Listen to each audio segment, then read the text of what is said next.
அனைவருக்கும் வணக்கம். Welcome to our channel ready learn achieve. RLA அகாடமிக்கு தங்களை அன்புடன் வரவேற்கிறேன். ஸோ டிஎன்இபி 2025 வரக்கூடிய ஃபீல்ட் அசிஸ்டன்ட் கள உதவியாளருக்கு ஃபிசிக்கல் டெஸ்ட்டை பற்றின ஃபுல் விவரங்கள் சொல்ல போகிறோம். அதே மாதிரி ஏஜ் லிமிட் அது நிறைய பேருக்கு இன்னும் கன்ஃபியூஷன் ஆகிட்டு இருக்கு. அதுக்கப்புறம் செலெக்ஷன் ப்ரொசீஜர், ஸோ இந்த மாதிரி கம்ப்ளீட் டீட்டெயில்ஸை முக்கியமாக நம்ம பார்க்க போகிறோம். இந்த ஃபிசிக்கல் டெஸ்ட் ஒவ்வொன்றுக்கும் எப்படி எப்படி இருக்கும் அப்படின்றத முடிஞ்ச அளவுக்கு நம்ம வீடியோ பதிவு மூலமாகவும் நம்ம என்ன பண்ண போகிறோம் காட்ட போகிறோம். ஸோ தயவு செய்து யூஸ் பண்ணிக்கோங்க, சரியா? ஓகே. ஸோ ஃபீல்டு அசிஸ்டண்ட்டை பொறுத்த வரைக்கும் உங்களுக்கு முக்கியமாக தெரிஞ்சுக்க வேண்டியது என்னன்னா, இந்த மெடிக்கல் ஃபிசிக்கல் ஸ்டாண்டர்ட் கேட்குறாங்க பார்த்தீங்களா, இந்த சர்டிஃபிகேட் நீங்கள் அப்ளை பண்ணுறப்ப இந்த மாதிரி ஸ்டார் சிம்பிள் கொடுத்து மேண்டிட்டரி அப்படின்னா மட்டும் நீங்கள் என்ன பண்ணணும், அப்ளை பண்ணணும். இல்லாட்டி வாங்கி வச்சுக்கணும். அதுக்குன்னு வாங்காமல் இருக்கணுமா சார் அப்படிங்கிறீங்கன்னா கிடையாது. உங்களுக்கு ஆன்ஸ்கிரீன் சர்டிஃபிகேட் வெரிஃபிகேஷன் போவீங்க தெரியுமா, அதுக்கோ அப்படி இல்லைன்னா ஃபிசிக்கல் டெஸ்ட் போகிறப்பையோ இந்த கண்டிப்பாக உங்களோட இந்த ஃபிசிக்கல் சர்டிஃபிகேட் தேவை, சரியா? அது போக பிசிக்கல் டெஸ்ட் தனி, சரியா? ரைட், முக்கியமான விஷயம். அடுத்து ஏஜ் லிமிட். ஏஜ் லிமிட் தான் இங்க இருக்கக்கூடிய எல்லாருக்குமே ஒரு டவுட்டா இருக்கு. அதாவது என்ன அப்படின்னு பாத்தீங்கன்னா, நம்ம அன்னைக்கு ஆல்ரெடி வீடியோ போட்டிருந்தோம். அதுல இந்த ஹையர் எஜுகேஷன், சரியா? ஹையர் எஜுகேஷன் அப்படின்னா என்ன அப்படின்னு பாத்தீங்கன்னா, அதாவது 10th ITI முடிச்சுட்டு அதுக்கு அப்ரெண்டிஸ்ஷிப் வச்சிருந்தா அவங்க என்னது எலிஜிபிள். ஆனால் ஹையர் டிப்ளமோவோ இல்லை டிகிரியோ இல்லை 12th + ITIஓ ஏதோ, அதாவது 12th + டிப்ளமோ முடிச்சிருந்தா அவங்களுக்கு ஏஜ் லிமிட் கிடையாது. அப் டு 60 வரைக்கும், அதாவது 60 வயசுக்குள்ள இருந்தாங்கன்னா அவங்க எழுதலாம். 60 வயசுக்குள்ள இருந்தாங்கன்னா அவங்க என்ன எழுதலாம். இது ரொம்ப முக்கியமான விஷயம், சரியா? ஸோ மற்ற காமனாக இருக்கிறவங்களுக்கு பார்த்தீங்க அப்படின்னு பார்த்தீங்கன்னா, இந்த 10th ITI முடிச்சுட்டு அப்ரெண்டிஸ்ஷிப் முடிச்சிருக்கவங்களுக்கு இதுதான் ஏஜ் லிமிட். பிசி பிசிஎம் எம்பிசியா இருந்தால் 34, SC SCயா இருந்தால் 37, VWD கேண்டிடேட்ஸ்னா 44 பிசி எம்பிசிஎம்க்கு, SC SCக்கு 47, எக்ஸர்வீஸ்மேன் 55, டெஸ்டிடியூட் வீடியோவுக்கு 37. இதான் ஏஜ் லிமிட். இதை நல்லா புரிஞ்சுங்க, ரைட்? இப்போ அடுத்து அவங்க கேட்கறது என்ன அப்படின்னு பார்த்தீங்கன்னா, முக்கியமா உங்களோட ரேங்கிங் ப்ரொசீஜர் என்ன அப்படின்றத பார்க்குறாங்க. ஃபர்ஸ்ட் நீங்க எக்ஸாம் எழுதுவீங்க, சரியா? எக்ஸாம் எழுதிட்டு அதுக்கப்புறம் தான் உங்களை என்ன பண்ணுவாங்க அப்படின்னு பார்த்தீங்கன்னா, இங்க பாருங்க. After the on-screen certificate verification, the eligible candidates will be admitted to the physical test. அதாவது உங்களுக்கு 1:5 ரேஷியோல என்ன பண்ணுவாங்க அப்படின்னு பார்த்தீங்கன்னா, எக்ஸாம் பாஸ் ஆனதுக்கு அப்புறம் உங்களை என்ன பண்ணுவாங்க, ஆன் ஸ்கிரீன் சர்டிபிகேட் வெரிஃபிகேஷன், அதாவது சர்டிபிகேட் CV இருக்கு பார்த்தீங்களா, சர்டிபிகேட் வெரிஃபிகேஷனுக்கு உங்களை கூப்பிடுவாங்க. அது முக்கியமா தெரிஞ்சு வச்சுக்கோங்க. சர்டிபிகேட்ல தயவு செய்து கரெக்டாக அப்லோட் பண்ணுங்க. இல்லாட்டி உங்களுக்கு 10 to 15 days என்ன பண்ணுவாங்க, அந்த எக்ஸாம் ரிசல்ட் வந்ததுக்கப்புறம் உங்களுக்கு டைம் கொடுப்பாங்க. இது ஏதாச்சும் ஒரு டிஃபெக்டா இருக்கோ இல்லை ஏதோ ஒன்று இருந்துச்சு அப்படின்னா உங்களுக்கு அப்லோட் பண்றதுக்கு டைமிங் கொடுப்பாங்க. அதுல நீங்க அந்த சர்டிபிகேட்டை கரெக்ட் பண்ணி அப்லோட் பண்ணிடலாம். எக்ஸாம் முடிஞ்சதுக்கு அப்புறம் உங்களுக்கு 1:5 ரேஷியோல எடுப்பாங்க. அந்த பிசிக்கல் டெஸ்ட் அந்த இதுல OCV, அதாவது சர்டிபிகேட் வெரிஃபிகேஷன்ல நீங்க கிளியர் ஆயிட்டீங்க அப்படின்னா இங்க இருந்து உங்களுக்கு 1:3 அப்படின்ற ரேஷியோக்கு உங்களுக்கு என்ன பண்ணுவாங்க, பிசிக்கல் டெஸ்ட்டுக்கு அட்மிட் பண்ணுவாங்க. ஸோ பிசிக்கல் டெஸ்ட் என்னென்ன அப்படின்றதான் சொல்லுவாங்க. இதுல முக்கியமா 12 ரீஜியன்ல நடக்கும் அப்படின்றதையும் தெளிவா சொல்லியிருக்காங்க. எத்தனை ரீஜியன்ல? 12 ரீஜியன்ல நடக்கும். இந்த உடற்தகுதி தேர்வு அப்படின்றது 12 ரீஜியன்ல நடக்கும் அப்படின்றத தெளிவா சொல்லிட்டாங்க, சரியா? தேர்வில் கட்டாயம் கலந்து கொள்ள வேண்டும். இந்த 3 படிநிலை கொண்ட உடற்தகுதி தேர்விலையும் கட்டாயம் கலந்துக்கணும். அதே மாதிரி யாருக்கும் எக்ஸ்பெக்ஷன் அப்படின்றது குறுக்கு கிடையாது. விதிவிலக்கு அப்படின்றது பெண்களோ இல்ல இந்த அதாவது மாற்றுத்திறனாளிகளோ அவங்களுக்கு எந்த விதிவிலக்குமே கொடுக்கல. பட் அங்க போறப்ப எதுவும் அவகாசம் கொடுக்குறாங்களா அப்படின்றது தெரியல.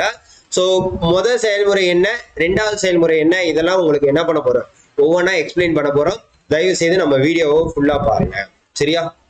ஸோ அதே மாதிரி 60 நாள்ல எப்படி ப்ரிப்பேர் பண்றது அப்படின்னு சொல்லிட்டு வீடியோ ஒன்று போட்டிருக்கோம் நம்ம சேனல்ல. தொடர்ந்து பாருங்க, சரிங்களா? தொடர்ந்து பாருங்க. மறக்காம உங்க ஃப்ரெண்ட்ஸ் எல்லாருக்கும் ஷேர் பண்ணி விடுங்க நம்ம சேனலை, சரியா? இப்போ நான் இதை ஒவ்வொன்றும் எக்ஸ்பிளைன் பண்றேன். அதுக்கு இந்த இடத்துல உங்களுக்கு ஒரு வீடியோ ஷோ ஆகும், சரியா? கம்பம் ஏறுதல், குறுக்கு கை பொருத்துதல்.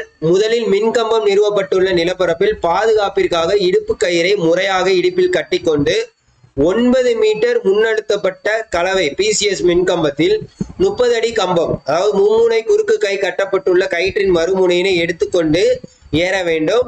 பின்னர் பாதுகாப்பு காரணங்களுக்காக கம்பத்தில் கால் வைப்பதற்கான கட்டையினை கட்டி தனது இடுப்பு கயிற்றினையும் கம்பத்தில் கட்ட வேண்டும். அதன் பின் மும்முனை குறுக்கு கையை சரியாக பொருத்தி மீண்டும் நிலப்பரப்பிற்கு வர வேண்டும். குறுக்கு கை கம்பத்தின் மேல் பகுதியிலிருந்து ஏறக்குறைய 1 அடி தூரத்தில் பொருத்துதல் வேண்டும். மேற்கண்ட செயல்முறையினை 8 நிமிட கால அவகாசத்திற்குள் மற்றும் ஒரே வாய்ப்பில் முடித்தல் வேண்டும். சரியா? இந்த எக்ஸ்பிளனேஷன் அப்படியே வீடியோவோட பார்த்துருவோமா? வீடியோவோட பார்த்துருவோம். ஸோ உங்களுக்கு வந்து பார்த்தீங்கன்னா ஸோ இந்த இருக்கு பார்த்தீங்களா, மேலே வீடியோ ஒன்று ஷோ ஆகுது பார்த்தீங்களா? ஸோ இதுதான் வந்து உங்களுக்கு உண்டான எக்யூப்மெண்ட்ஸ். இதுதான் வந்து உங்களுக்கு உண்டான எக்யூப்மெண்ட்ஸ். மேலே அவர் வந்து பொறுத்துறாரு பார்த்தீங்களா? ஸோ இந்த மாதிரி என்ன பண்ணணும், கம்பம் ஏறதுக்கு குறுக்கு கையை தங்களோட இடுப்புல கட்டிக்கணும் ஃபர்ஸ்ட். சரியா? தங்களோட இடுப்புல கட்டிக்கிட்டு என்ன பண்றாங்க பாருங்க. மொதல் விஷயம், கம்பம் ஏற போறீங்க, குறுக்கு கையை பொறுத்துறீங்க. சரியா? குறுக்கு கையை பொருத்துனதுக்கு அப்புறம் என்ன ஆகணும் அப்படின்றதையும் பாருங்க. குறுக்கு கையை பொருத்திட்டாங்களா? ஸோ குறுக்கு கையை பொருத்தினதுக்கு அப்புறம் என்ன பண்ணணும் அப்படின்னு பாத்தீங்கன்னா, அதுக்கப்புறம் அதை வந்து தோல்ல போட்டுக்கிட்டு என்ன பண்ணுவாங்க, ஸோ இந்த மாதிரி தான் உங்களுக்கு ஃபர்ஸ்ட் அவங்க பண்ணி காட்டுவாங்க. அதுக்கப்புறம் இந்த மாதிரி குறுக்கு முடிச்சு அவங்க போடணும். சரிங்களா? இந்த மாதிரி அவங்க சொல்லி காமிப்பாங்க, அதே மாதிரி நம்ம பண்ணணும். உங்களுக்கு போஸ்ட் மரம் ஏறப்ப கீழே வலை எல்லாமே கொடுத்துருப்பாங்க. சரியா? அதனால பிரச்சனை கிடையாது. பட் நீங்க ஃபீல்டுல போய் ஒர்க் பண்றப்ப என்ன பண்ணணும், வலையெல்லாம் பொருத்த மாட்டோம். ஸோ இந்த மாதிரி கட்டை இருக்கு பாத்தீங்களா, இந்த கட்டையை எடுத்துக்கணும். ஃபர்ஸ்ட் இடுப்புல 9 மீட்டர் கயிறை வந்து கட்டிக்கணும், ஒரு முனையை வச்சுக்கணும். அதுக்கப்புறம் என்னது, பாதுகாப்பு காரணங்களுக்காக கம்பத்துல கால் வைக்கிறதுக்கு தான் என்ன பண்ணணும். ஸோ அவர் என்னென்ன பண்றாரோ இதெல்லாம் அப்படியே பண்ணணும். இதுதான் வந்து முழுக்க முழுக்க வந்து பிசிக்கல் டெஸ்ட். இப்படிதான் உங்களுக்கு இருக்கும் பிசிக்கல் டெஸ்ட். தெரியுதா? முடிச்சு எப்படி போடுறாங்க எல்லாமே அங்க வந்து ஒரு தடவை உங்களுக்கு செஞ்சு காமிப்பாங்க. கட்டையை எப்படி கட்டுறாரு பாருங்க. கட்டையை வந்து எப்படி கட்டுறாங்க பாத்தீங்களா? சோ கட்டையை எப்படி கட்டுறாரு அப்படின்றத பாத்துக்கோங்க.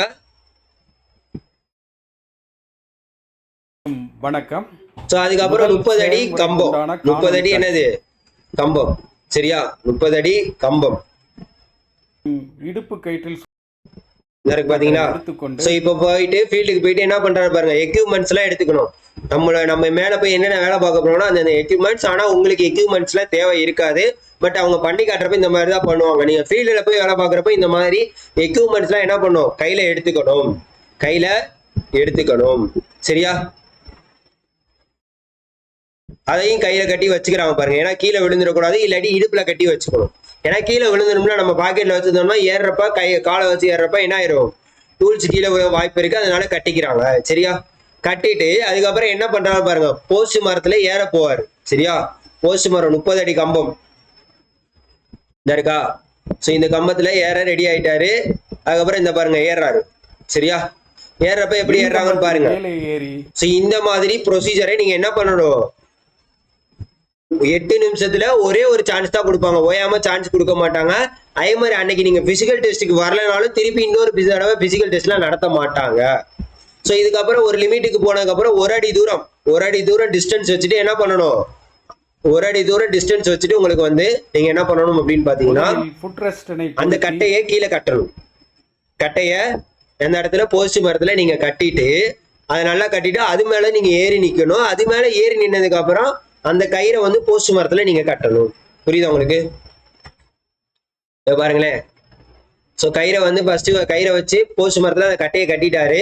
அதுக்கப்புறம் அதுல அவர் ஏறி நிக்கணும். இந்த மாதிரி தான் ப்ரொசீஜர். ஸோ ஏறி நின்றுட்டாரா, ஒரு அடி தூரம் அந்த மேல வேலை பார்க்குற இடத்துக்கும் அதுக்கும் வந்து ஒரு அடி தூரம் இருக்கணும். அதுக்கப்புறம் உங்களுக்கு என்ன பண்ணணும் தெரியுதா உங்களுக்கு? அதுக்கப்புறம் வந்து மேல வந்து உங்களுக்கு என்ன பண்ணுவாரு, மேல அவர் கயிறு கட்டிக்குவாரு. அதை கட்டிட்டு அதுக்கப்புறம் நீங்க வேலை பார்க்கறத பார்க்கணும். இதுக்கு வந்து என்னது, உங்களுக்கு 8 நிமிட அவகாசம் ஒரே வாய்ப்புல கண்டிப்பா முடிச்சாகணும் அப்படின்றத தெளிவா சொல்லியிருக்காங்க. ஸோ முதல் செயல்முறையை நம்ம பார்த்தாச்சு. முதல் செயல்முறையை என்ன பண்ணியாச்சு, நம்ம வந்து பார்த்தாச்சு. சரியா? இப்ப அடுத்த செயல்முறையை பார்த்துருவோமா? அடுத்த செயல்முறை என்னன்னு பாருங்க. செயல்முறை 2, அலுமினிய மின்கடத்தியில் AAC 7 3 உலோக பாகங்களில் கிரிப்பர்சன் மற்றும் டிஸ்கில் முறையாக பொருத்த வேண்டும். மின்கடத்தியை உலோக பாகத்தில் முறையாக பொருந்திய பின்னர் மின்கடியத்தினை இணைத்து 20 சுற்றிற்கு குறையாமல் பிணைத்தல் வேண்டும். ஸோ மின் கம்பியை மேலும் இழுவை கயிற்றினை அலுமினிய கம்பியுடன் பின்ன வேண்டும்.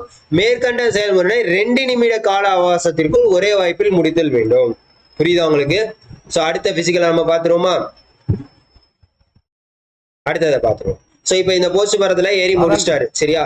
இதெல்லாம் முடிச்சுட்டு கீழே வந்துடுறாங்க. இதெல்லாம் 8 நிமிஷத்துல முடிக்கணும். இந்த இதை வந்து பொருத்தணும். சரியா? இதெல்லாம் வந்து கேங்மேன் அவங்க பண்றது, ஃபீல்ட் அசிஸ்டன்ட் பண்ற வேலை. இது வந்து அவங்க பிசிக்கலுக்காண்டி டெமோக்காண்டி காட்டிடுவோம். சரியா? ஆனா உங்களுக்கு மேல போய் பொருத்திட்டு வந்துட்டாலே ஓகே தான். சரியா? ரைட். சரி இங்க பாருங்க. அடுத்தது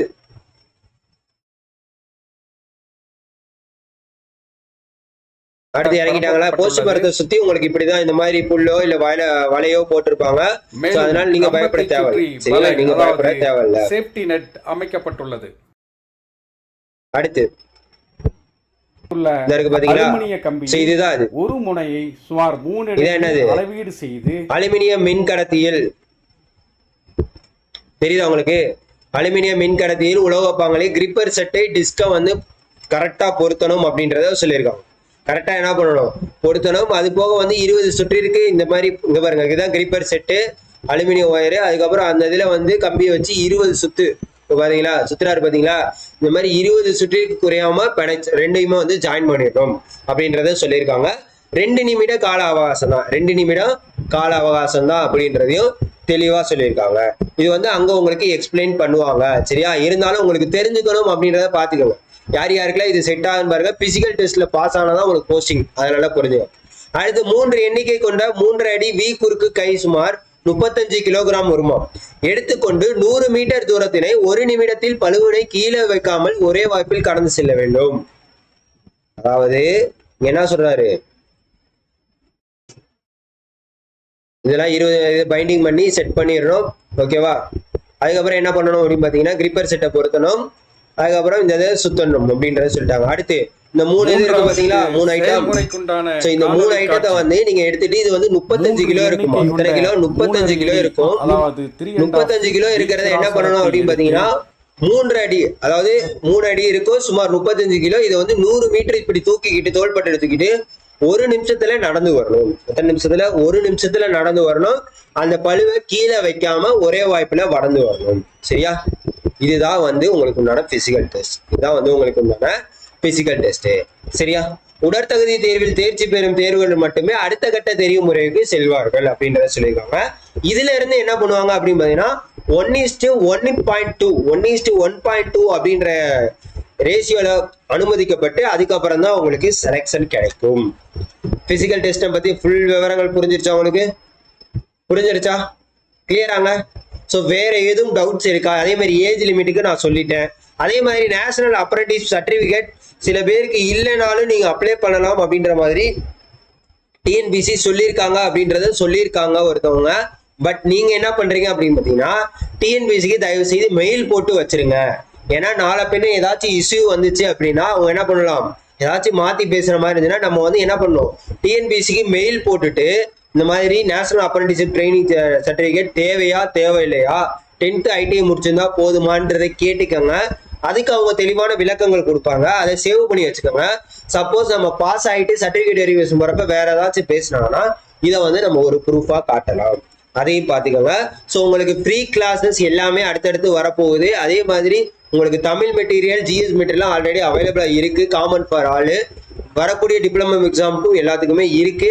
தயவு செய்து வேணுங்கிறவங்க என்ன பண்ணிக்கோங்க, நம்மளோட சேனலை ஃபாலோ பண்ணி வச்சுக்கோங்க. ஃப்ரீ கிளாஸஸ் வரும், எப்படி படிக்கணும்னு சொல்லி வீடியோ போட்டிருக்கோம். ஸோ எல்லாமே வரும். நம்மளால முடிஞ்ச எல்லா உதவியுமே கண்டிப்பாக பண்ணுவோம்.